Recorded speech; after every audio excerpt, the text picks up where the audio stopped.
வணக்கம் மக்களே, எல்லோரும் நல்லா இருப்பீங்க நம்புகிறேன். ஒரு 2 நாளைக்கு முன்னாடி என்னோடய ஐடியில் ஒரு வீடியோ ஒன்று போட்டிருந்தேன். இந்த மாதிரி கேரளாவில் ஒரு தொட்டி பாலத்தை பற்றி வீடியோ வரும் அப்படின்னு. அந்த வீடியோ தான் இது. வீடியோக்குள்ளே போகிறதுக்கு முன்னாடி நான் போடுற வீடியோவில் உங்களுக்கு பிடிச்சிருக்கு அப்படின்னா ஃபாலோ பண்ணிவிட்டு லைக் பண்ணிவிடுங்க. எல்லோரும் லொக்கேஷனை கடைசியாக தான் சொல்லுவாங்க, நான் ஃபஸ்ட்டே சொல்லிடுறேன்.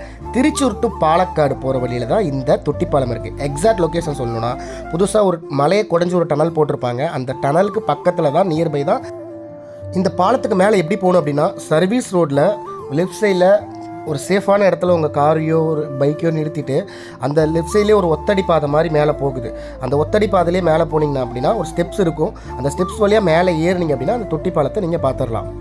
அந்த ஸ்டெப்ஸ் மட்டும் ஏறி நின்று அந்த இடத்த நீங்கள் பார்த்தீங்க அப்படின்னா உண்மையிலேயே சொல்கிறாங்க, தரமான இடங்க. ஒரு சம்மருக்கு, ஒரு வெயிலுக்கு, ஒரு தரமாக குளிக்கணும் அப்படின்னா உங்கள் ஃப்ரெண்ட்ஸ் அண்ட் ஃபேமிலியோடு இந்த இடத்துக்கு நீங்கள் கண்டிப்பாக போகலாம். நான் கூட்டிகிட்டு போன கஸ்டமர் இந்த மாதிரி இடத்துக்கு போனதே இல்லையாம்மா, அவ்வளோ என்ஜாய் பண்ணாங்க.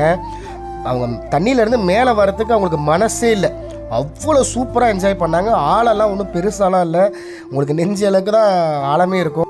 ஆழம் இல்லை அப்படின்ட்டு கவனம் இல்லாமல் குளிச்சிடாதீங்க. எந்த இடத்துக்கு போனாலும் கவனமாக இருக்கிறது நமக்கு நல்லது. அந்த ஒரு கயிறு மாதிரி இருக்குது பார்த்தீங்களா அந்த வீடியோவில், அது கர்நாடகா யாரும் போகக்கூடாது, அங்கே அலோடு கிடையாது.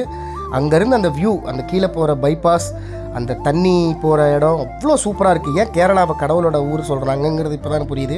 கஸ்டமர் மேலேயே வரமாட்டேங்கிறாங்க, அவ்வளோ என்ஜாய்மெண்ட் பண்ணி குளித்தாங்க. நீங்களும் உங்கள் ஃப்ரெண்ட்ஸ் அண்ட் ஃபேமிலியோடு இந்த இடத்துக்கு போகணும் அப்படின்னா லொக்கேஷனை பின் பண்ணுறேன். கண்டிப்பாக இந்த இடத்துக்கு போயிட்டு பத்திரமா குளிச்சுட்டு பத்திரமா வாங்க. ரொம்ப முக்கியமான விஷயம், இந்த இடத்துக்கு போகும்போது தேவையில்லாத எந்த பொருளையும் எடுத்துகிட்டு போகாதீங்க. அது நமக்கும் நம்மளை சுற்றி இருக்கவங்களுக்கும் ரொம்ப ரொம்ப நல்லது. இந்த வீடியோ பிடிச்சிருந்து அப்படின்னா லைக் பண்ணிட்டு ஒரு ஃபாலோ பண்ணிவிடுங்க. தேங்க்யூ.